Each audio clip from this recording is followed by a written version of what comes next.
오늘은 창세기 4장 1절부터 15절 말씀을 통해서 함께 말씀을 나누기를 원합니다.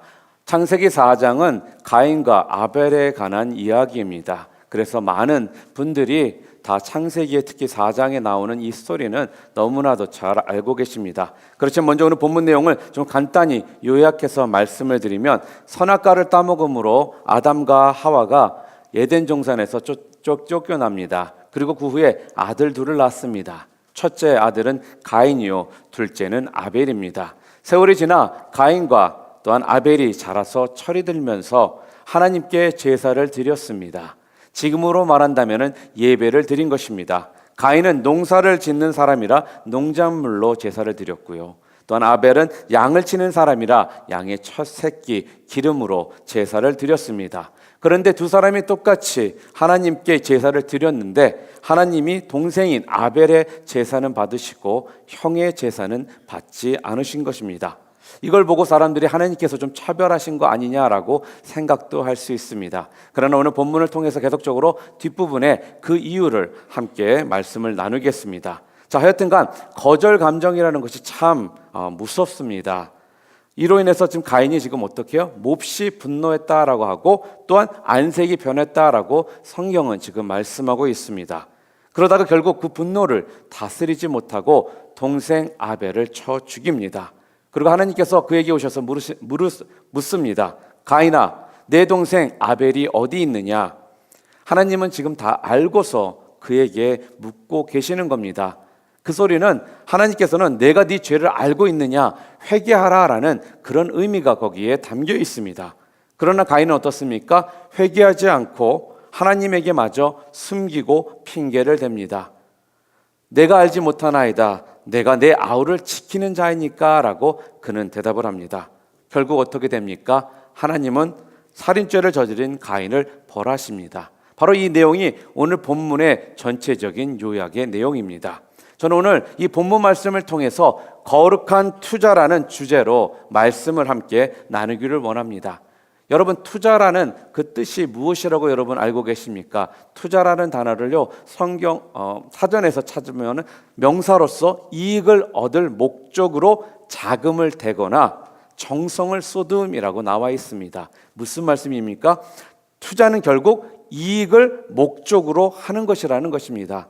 그런데 이 땅에서 우리가 하고 있는 투자는 항상 우리들에게 이익을 가져다 주지는 않습니다.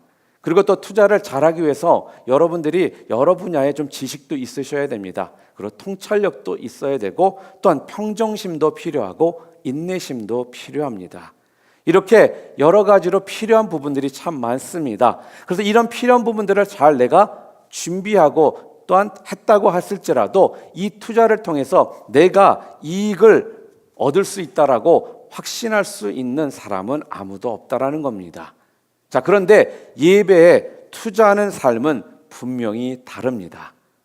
예배 종목에 투자만 하신다면 우리 모두는 분명한 이익을 얻게 될 것입니다. 그런데 투자하기 전에 우리가 해야 할 것이 있습니다.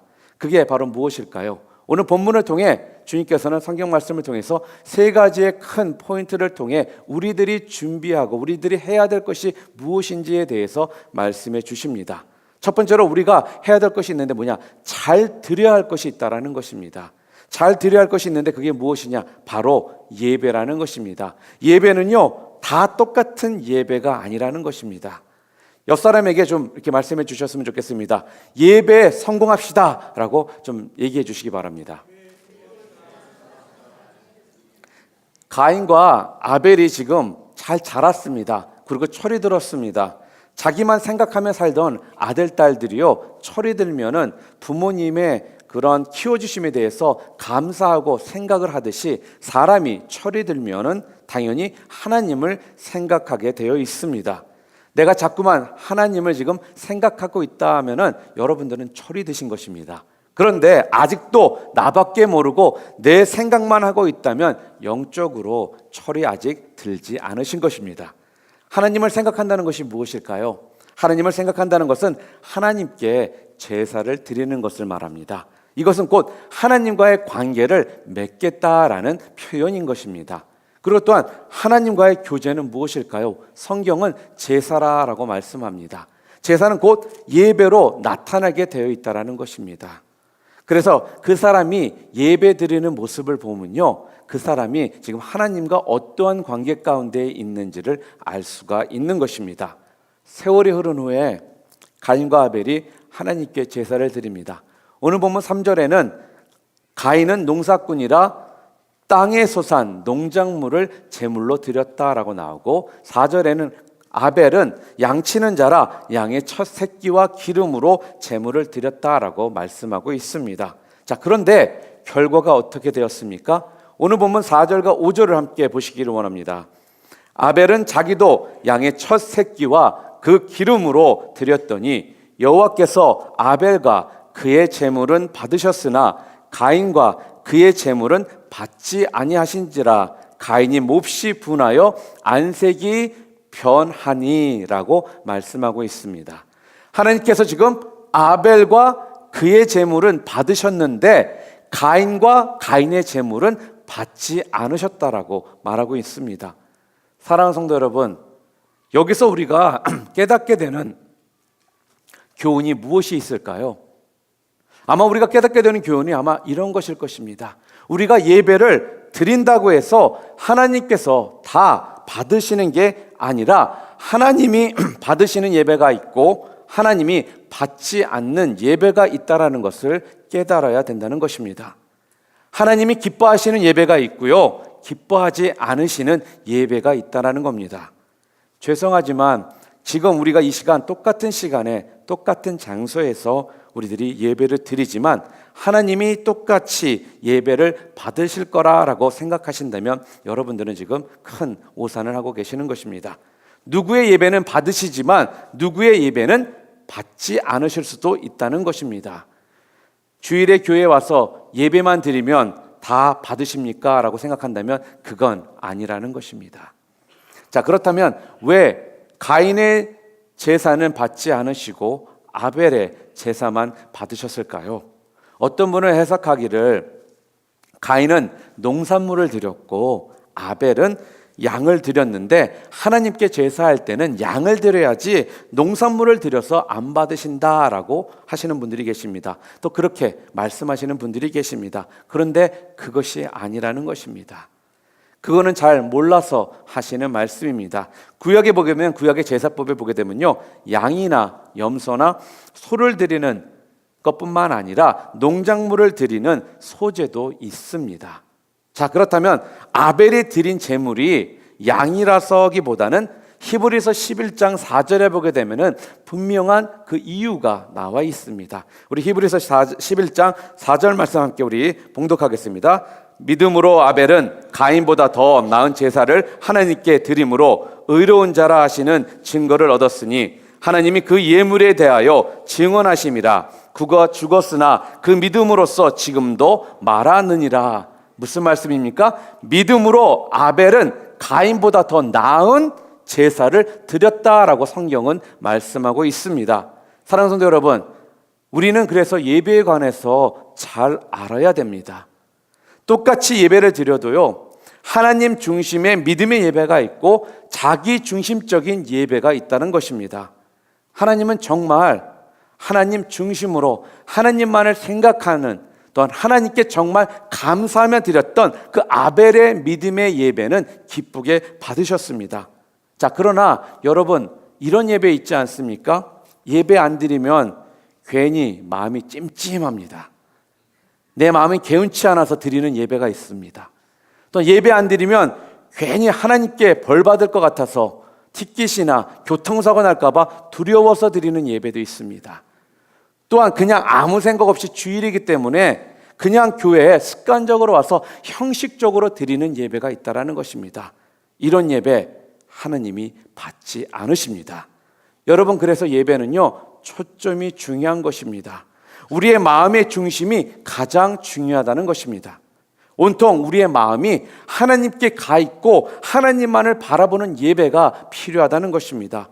내 마음에 온통 하나님 생각으로 가득한 예배, 그런 예배를 하나님께서 기뻐 받으시고 또 하나님께서 원하신다는 겁니다. 감사하게도 저에게는 하나님께서 자녀 셋을 주셨습니다. 첫째는 딸이고 둘째는 아들이고 막내가 또 딸입니다. 그래서 특히 막내는 제가 40이 넘어서 주신 딸이라 그런지 저희가 조금은 다른 느낌이 좀 있는 건 사실입니다. 솔직히 그것도 전에는 잘 몰랐는데 우리 사모가, 우리 집사람이 그런 얘기를 해서 알았습니다. 첫째와 둘째한테 하는 모습과 막내한테 하는 모습이 다르대요. 막내가 하는 거는 그냥 좋다라고 웃고 있더라는 것입니다. 제가 그런지는 잘 몰랐었어요, 솔직하게. 근데 우리 막내가 저랑 무슨 대화를 한다든지 저와 함께 있다 보면은 제가 나도 모르게 다른 데를 이렇게 쳐다보거나 또 다른 데 집중할 때가 있지 않습니까? 그러면 손이 싹 옵니다. 그리고 제 얼굴에 손을 딱 대고 제 얼굴을 지 얼굴 쪽으로 싹 옮겨갑니다. 이게 지금 뭐 하라는 뜻입니까? 자기한테 집중하라는 거예요. 나만 바라보라는 거예요. 바로 우리 하나님께서 지금 우리들에게 원하시는 모습이 그런 모습이라는 것입니다. 집중하라는 거예요. 나만 좀 바라보라는 거예요. 다른 생각하지 말라는 것입니다. 바로 이런 예배를 드릴 때 진정 여러분들 모두가 하나님이 기뻐하시는 그런 은혜의 예배를 여러분들이 드리실 수 있게 되는 것입니다. 두 번째로 잘 드리는 것에서 또 어떤 것이 필요하냐면요, 왜 가인의 예배는 받지 않고 아벨의 예배만 하나님 받으셨느냐? 저는 이거를 준비된 예배냐 아니냐에 분명한 차이가 있다라고 생각이 됩니다. 오늘 본문 말씀을 자세히 읽어보면은 가인은 그냥 땅의 소산을 드렸다라고 나옵니다. 그런데 아벨은 양의 첫 새끼 기름을 드렸다라고 말하고 있습니다. 뭔가 첫 새끼 기름, 좀 이거를 좀 강조해서 보여주고 있다라고 여러분 생각지 않으십니까? 아벨은 자신이 기르는 양 중에 그냥 괜찮은 것 한 마리를 잡아서 하나님께 제사를 드린 것이 아니라 하나님께 드리기 위해서 양의 첫 새끼를 드리면 제일 좋겠다라고 미리 생각을 하고 준비해서 드렸다는 것입니다. 사랑하는 성도 여러분, 하나님은 준비된 예배를 기뻐 받으십니다. 물론 하나님도 새가족 드릴 때는 좀 다르십니다. 그냥 예배만 나와 하나님 찾으러 온 것만으로도 하나님께서는 야, 너 왔니? 기뻐하시고 또한 좋아하십니다. 그렇지만 이제 시간이 지나고 철이 들면은 그냥 아버지 만나러 나오는 것이 아니지 않겠습니까? 우리가 부모님을 찾아뵐 때 부모님이 기왕이면 좋아하시는 과일이나 뭐 이런 음식들을 우리가 사가지고 가지 않습니까? 만약에 아버님께서 홍시를 좋아하신다면 그래, 맞아, 우리 아버지께서 홍시를 좋아하셨지. 그리고 마켓에 가서 홍시를 사서 자 이쁘게 싸서 그 홍시를 들고 가지 않겠습니까? 또한 기왕이면은 제가 꾸지지한 모습으로 지쳐있는 모습으로 가면은 혹시라도 우리 아버지가 걱정하실까봐 기왕이면 깨끗이 샤워도 하고 광도 내고 옷도 좋은 것을 입고선 우리가 아버지를 찾아뵙지 않겠습니까? 그것이 철든 사람의 모습 아닐까요? 사랑하는 성도 여러분, 우리 하나님께 예배하는 것도 마찬가지라는 것입니다. 좀 준비된 예배로 하나님을 만나러 오시길 바랍니다. 헌금도요, 교회 오셔서 체크북 열고 쫙 쓰지 마시고요, 미리 집에서 준비해서 오시기 바랍니다.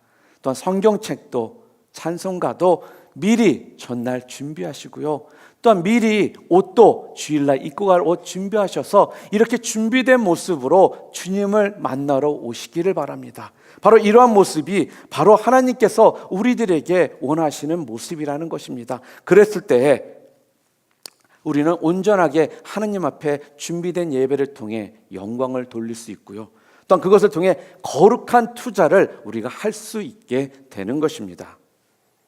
두 번째로, 거룩한 투자를 하기 위해서 오늘 성경은 우리들에게 해야 될 것이 있다라고 하는데, 두 번째가 무엇이냐?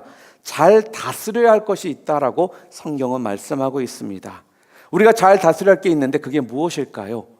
바로 오늘 성경은 죄라고 말씀하고 있습니다. 하나님이 가인의 예배를 받지 않으셨습니다.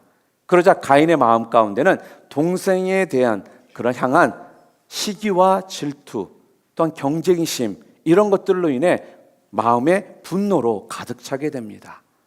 심지어 오늘 4장 5절에 보게 되니까 성경은 뭐라고 말씀하고 있습니까? 가인과 그의 재물은 받지 아니하신지라 가인이 몹시 분하여 안색이 변하니라고 하고 있습니다. 무슨 말씀이에요?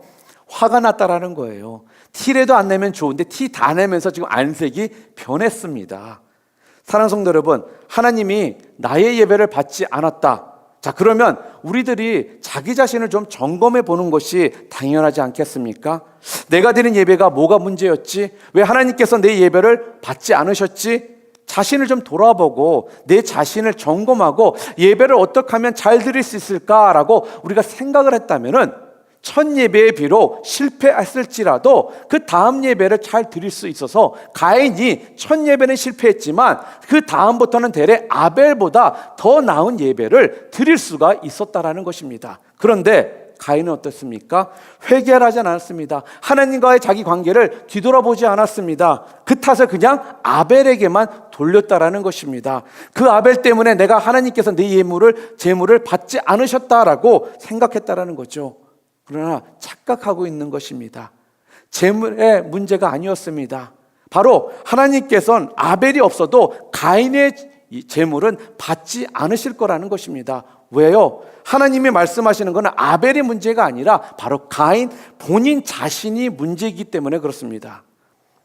사랑하는 성도 여러분, 죄의 특징 중에 하나가 뭐냐 하면요, 용서를 구하고 회개를 하기보다는 자기를 대신할 희생양을 찾는다는 것입니다.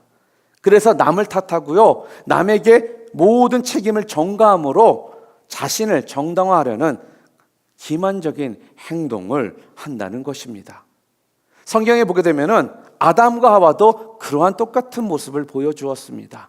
아담과 하와가 먼저 회개를 했었어야 되는데 서로를 탓하더라는 것입니다.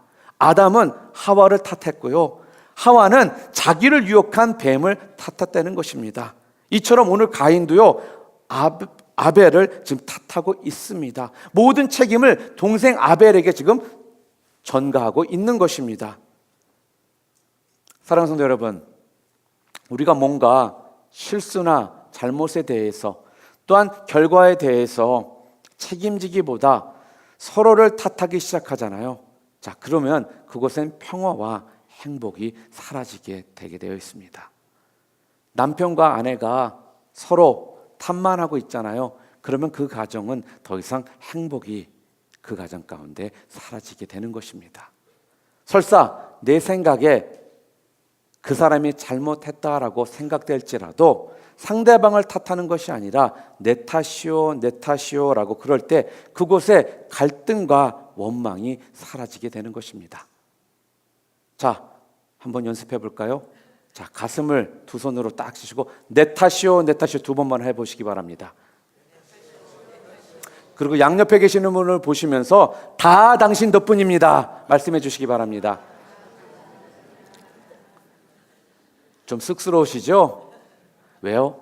우리가 잘 하지 않기 때문에 그렇습니다. 우리는 남을 탓하는 건 잘하는데요, 내 자신을 탓하는 모습들은 우리가 익숙치가 않습니다. 그래서요, 주무시기 전에 10번 정도 연습하시고요, 다음날 아침에 10번 정도 연습하시잖아요. 분명히 그날은 다른 여러분의 모습들을 분명히 발견하실 수 있을 것입니다. 가인이 지금 안색이 변하니까 하나님이 그걸 보시고 뭐라고 하셨냐면, 네가 지금 안색이 변하는 게 어쩌미뇨라고 지금 그렇게 말씀하시는 거예요. 이게 뭐냐면 하나님께서 지금 가인에게 지금 경고를 하고 계시는 겁니다. 7절에 내가 선을 행하면 어찌 낯을 들지 못하겠느냐, 선을 행하지 아니하면 죄가 문에 엎드려 있느니라. 죄가 너를 원하나 너는 죄를 다스릴지니라. 무슨 말씀이에요? 죄가 너를 원하나 너는 뭐를 하라는 거예요? 죄를 다스리라 라고 지금 하나님께서 말씀해 주고 계십니다. 무슨 말씀이냐면요, 네 마음과 생각에 자꾸만 삐뚤어진 생각이 들고 엇나가고 싶고 또한 악을 행하고 싶고 죄를 짓고 싶게 만드는데, 그런 너의 마음과 생각을 다시금 바로 잡으라는 거예요. 그래서 자꾸만 너를 넘어뜨리는 죄를 잘 다스리라라는 그런 뜻이 여기에 있는 것입니다. 사랑하는 성도 여러분, 오늘 우리도 죄를 잘 다스려야 됩니다. 그런데 죄 잘 다스리고 싶은데 쉽습니까? 어렵습니까? 참 어렵습니다. 잘 되지 않습니다. 마음으로는 죄를 잘 다스리고 싶은 마음이 있는데 매번 그렇지 못한 내 모습을 발견할 때마다 그것이 참 힘들다라는 것입니다. 어느 집에 쥐가 참 많이 있었습니다. 그러다 보니까 집에 음식만 놔두면 음식들이 싹 없어지는 거예요. 그래서 그 집 주인이 너무너무 화가 났습니다. 이놈의 쥐새끼들 잡아 죽여야겠다 이러면서 맨날 이 쥐에 대한 생각에 머리가 가득 차 있습니다. 어느 날 창고를 딱 들어갔더니 넓은 그러한 목이 좁은 그러한 좌의 항아리에 거기에 쥐가 들어가서 열심히 먹고 있는 거예요. 아싸 됐다 그러면서 얼른 가서 그 항아리를 마개를 덮고 막았습니다. 그러고서 신이 나서 그 항아리를 들고 밖으로 나옵니다. 그리고 힘을 다해 그 항아리를 땅바닥에 내 던집니다. 어떻게 됐을까요? 와장창 하고 그 항아리는 깨졌습니다. 그런데 죽이려고 했던 쥐는요, 상처 하나 나지 않고 그 주인을 비웃는 듯 쳐다보고 도망을 가더라는 것입니다. 결국 단지만 항아리만 깨지고요, 그 안에 있던 음식들은 먹지 못하게 되었다는 겁니다. 여러분, 이게 죄라는 말씀입니다. 우리가 죄를 없애려고 무진장 노력을 합니다. 그리고 애를 쓰고 결단도 하고 그러지만 죄는 그대로 남아서 우리를 비웃듯이 쳐다본다는 것입니다. 이것이 바로 우리의 이 땅을 살면서 가지고 있는 고민이라는 겁니다. 하나님께서 오늘 가인에게 말씀하십니다. 죄의 소원이 내게 있다. 그러나 죄를 다스려라 라고 말씀하고 있습니다. 아담 이후에 우리 모두에게는 죄의 소원이 다 들어왔습니다. 그래서 선을 행하고자 하는 마음은 있는데요, 악을 행하다라는 것입니다. 그러나 죄의 소원을 다스릴 줄 알아야지만 믿음의 사람들이 될 수 있는 것입니다. 그래야 온전히 예배를 드릴 수가 있고요, 거룩한 예배를 드릴 수 있는 자가 된다는 것이죠. 자, 그러면 우리가 죄를 다스리기 위해서 우리가 해야 될 것이 무엇일까요? 첫 번째로 죄로부터 마음과 생각을 다스리라는 것입니다. 무슨 말씀이냐면 그냥 죄는요, 그냥 행동으로 우발적으로 툭 튀어나오지 않는다는 거예요. 이 말씀은 대부분 먼저 마음과 생각으로 그 죄를 우리가 품는다는 것입니다. 오늘 말씀을 보게 되면 가인도 왜 동생 아벨을 죽였습니까? 그냥 우발적인 행동이 아니었습니다. 하나님께서 동생 아벨의 제사만 받고 자기 것은 받지 않으니까 가인은 화가 몹시 났던 것입니다. 그러다 보니까 가만히 생각하니까 동생이 미운 거예요. 그러다 보니까 동생이 하는 것마다 다 밉상으로 보이는 것입니다. 그 미움이 어떻게 됐을까요? 증오가 된 것입니다. 증오가 되니까 어떤지 말이야, 증오심이 가득하니까 죽이고 싶다라는 생각이 생기게 된 것입니다. 죽이고 싶다, 없애버리고 싶다라는 생각이 어느 순간에 진짜 죽이는 그런 모습으로 바뀌게 되었다는 겁니다. 여러분이 잘 아시는 가룟 유다가 왜 예수님을 팔아버리는 이런 엄청난 죄를 저질렀습니까? 예수님을 팔기 전에 사단이 유다의 생각 속에 예수님을 팔 생각을 심었다라는 것입니다. 사랑하는 성도 여러분, 죄를 잘 다스리려면요, 먼저 내 마음과 생각을 잘 다스려야 되는 것입니다. 내 마음과 내 생각 속에 죄된 마음, 악한 생각들이 들어오잖아요. 그러면 단호하게 그거를 여러분들이 거부하셔야 된다는 거예요. 이게 하나님이 기뻐하시지 않는 일이다라면은 단호하게 거부하고 쫓아내셔야 된다는 것입니다. 예를 들어 남편과 아내가 좀 살다 보면 싸울 수도 있지 않습니까? 그러나 그 싸움이 잦아들다 보면은 서로를 바라볼 때 밉다라는 생각이 들 때가 있습니다. 그리고 또 주변 분들과도 관계 가운데 그런 생각이 들 때가 있다라는 겁니다. 사람을 미워하는 것은 분명한 죄입니다. 그리고 하나님이 기뻐하지 않는 생각입니다. 그러면 우리가 해야 될 것이 무엇일까요? 기도하면서 쫓아내셔야 된다는 것입니다. 어떻게요? 예수 이름으로 명하노니 미워하게 만드는 생각들은 다 떠나갈지어다. 나로 미워하게 할 생각들을 자꾸 심는 마귀야, 떠나갈지어다 라면서 여러분들이 기도하시고 선포하셔야 된다는 거예요. 그냥 남편과 아내가 주변 사람들이 그래 나한테 저런 짓을 했으니까 당연한 거야 내가 미워하는 것은, 이렇게 마음을 품잖아요. 그때부터 마귀들이 그 틈을 타고 들어와서 여러분들을 죄를 짓게 만들게 한다는 것입니다. 좀 더 적극적인 방법이 있는데 그게 무엇이냐면요, 죄를 잘 다스리기 위해서 하나님의 말씀에 귀를 기울이는 것입니다. 이 말씀은 곧 하나님의 말씀으로 내 자신을, 내 마음과 생각을 다스려야 된다는 거예요. 그래서 죄로 말씀을 다스릴 때 그게 가능합니다. 오늘 본문에도 보게 되면 가인이 죄가 너를 원하나 너는 죄를 잘 다스려라 라고 말씀해 주셨습니다. 만약에 조금만 이 가인이 하나님의 말씀에 귀를 기울이려고 조심했다면 가인은 살인을 하지 않았을 것입니다. 그래서 사랑하는 성도 여러분, 매일매일 하나님의 말씀을 읽고 묵상해야 되는 이유가 바로 여기에 있습니다. 무엇 때문에요? 죄를 다스리기 위해서. 늘 생각만 하고 하나님께 맞추고 하나님께 집중하려고 힘써 보시기 바랍니다. 그러면 여러분들 가운데 그 죄를 범하고자 하는 마음과 생각들이 떠나게 되어 있다는 거예요. 그것이 우리가 해야 될 모습이라는 겁니다. 이거는요, 신앙의 연륜과는 전혀 상관이 없습니다. 또한 교회에서 어떠한 지위를 가지고 있느냐에도 상관이 없다라는 것입니다. 하나님의 자녀라면 우리 누구나 모두가 매 순간마다 하나님의 말씀으로 그 죄를 다스리지 않으면 그 틈을 타고 마귀들이, 사탄들이 들어와서 우리를 죄를 범하게 계속적으로 만든다는 것입니다. 죄에 끌려가는 삶이 아니라 하나님의 말씀으로 그 죄를 다스림으로 하나님 앞에 거룩한 투자를 할 수 있는 그러한 성도님들로서 다시 한번 여러분들이 변화되시기를 주님의 이름으로 축원합니다. 마지막으로 간단하게 말씀드리면 세 번째로 또 필요한 것이 뭐냐? 우리가 잘 지켜야 할 것이 있다는 것입니다. 그게 뭐냐? 자리를 잘 지키셔야 된다는 것입니다. 자리. 미국이나 한국이나 대학교 때 보면은 도서관에 시험 때 보면은요, 자리가 없습니다. 평상시에는 좀 자리가 널널해요. 그런데 시험 기간에 보게 되면은 자리 찾는 것이 참 하늘의 별따기입니다. 근데 한국의 대학생들 사이에 은어가 있다고 합니다. 그게 뭐냐면요, 여러분 혹시 도자기가 뭔지 아세요? 도자기가 뭐냐면요, 도서관에서 자리를 잡아주는 기둥서방이 도서관이래요. 그리고 도서관에는 곤충들도 굉장히 많다고 합니다. 메뚜기도 있답니다. 메뚜기 뭐냐? 자리를 잡지 못해서 잠시 비운 자리에 앉아 공부하다가 주인이 오면 또 다른 빈자리로 옮겨가는 학생들이 메뚜기랍니다. 사마귀도 있습니다. 역시 자기도 자리를 잡지 못했습니다. 그런데 메뚜기로 보이는 사람 옆으로 가서 여기 본인 자리예요?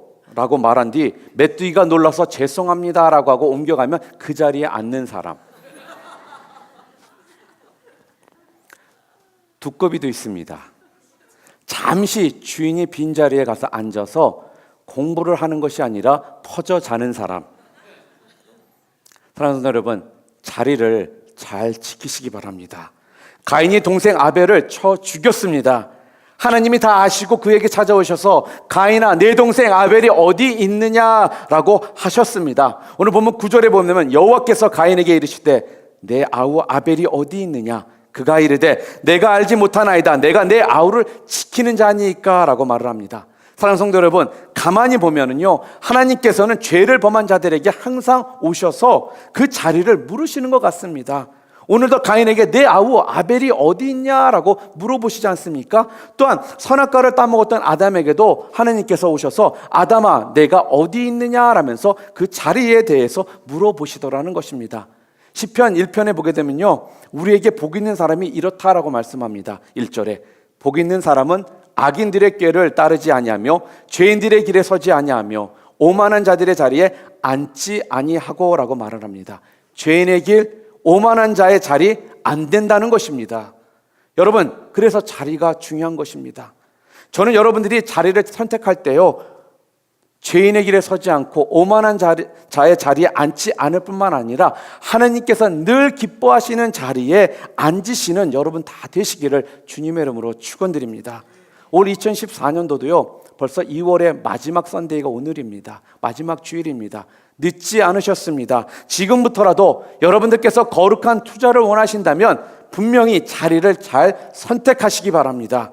경쟁의 자리, 술자리, 노는 자리, 춤추는 자리, 남을 험담하고 또한 씹는 자리, 어두컴컴한 자리, 또한 음담패설하는 자리, 불평과 원망하는 자리, 그런 자리는 피하시기 바랍니다. 그 대신 예배하는 자리, 기도하는 자리, 전도하는 자리, 헌신하는 자리, 섬김의 자리는 꼭 찾아가셔서 그 자리를 붙드시기 바랍니다.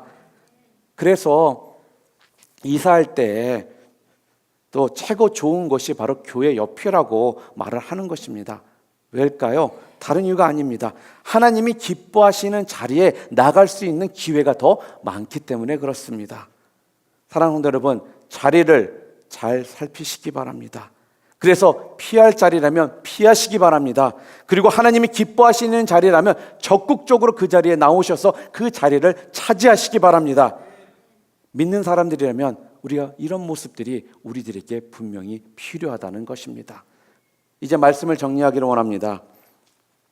하나님의 사람이 예배에 거룩한 투자를 하기 위해서는요, 드려야 할 것은 잘 드리셔야 됩니다. 다스려야 할 것은 잘 다스리셔야 됩니다. 그리고 지켜야 될 것은 잘 지키셔야 합니다. 그럴 때 세상이 줄 수 없는 놀라운 하나님의 축복과 또한 그 이득들이 여러분 삶 가운데 넘쳐나게 될 것이라는 것입니다. 올 한 해 2014년도 거룩한 투자를 하시길 원하십니까? 그렇다면 오늘 본문 말씀을 생각하시면서 예배를 잘 드리시기 바랍니다. 예배를 드린다고 다 하나님께서 받지 않으신다고 말씀드렸습니다. 하나님께서 기뻐 받으시는 예배가 있고 그렇지 않은 예배가 있다고 말씀드렸습니다. 기뻐 받으시는 예배가 어떤 거라고 말씀드렸습니까? 바로 하나님의 마음의 모든 것이 중심으로 바라보며 나가는 예배, 하나님만을 바라보는 예배, 하나님께 모든 것을 초점을 맞추는 예배가 하나님께서 기뻐 받는 예배라고 말씀드렸습니다. 또한 준비된 예배로 하나님 앞에 나가는 그 예배를 하나님께서 기뻐 받으십니다. 또한 두 번째로 죄를 잘 다스리셔야 한다고 말씀드렸습니다. 아담의 범죄 이후에 우리 인간의 속성 가운데는 선을 행하기보다는 악을 행하고자 하는 속성이 있습니다. 그렇기 때문에 우리는 죄를 잘 다스려야 됩니다. 어떻게 해요? 여러분들을 마음과 생각들을 잘 다스리시기 바랍니다. 그러기 위해서 더욱더 필요한 것이 무엇이라고 말씀드렸습니까? 말씀으로 여러분의 마음과 생각을 다스리시기 바랍니다. 그리고 마지막으로 자리를 잘 지키시길 바랍니다. 죄인의 길, 오만한 자의 길에 자리에 앉지 마시고 늘 하나님이 기뻐하시는 그러한 자리에 앉으심으로 복된 인생들 다 되시기를 주님의 이름으로 축복드립니다. 올해 한 해 확실하게 하나님께서 주시는 그 이익에 보장된 이익, 절대 손해 없는 그 이익, 배상금 모두 누리시는 우리 얼바인 침례교회 성도님들 다 되시기를 주님의 이름으로 축원드립니다.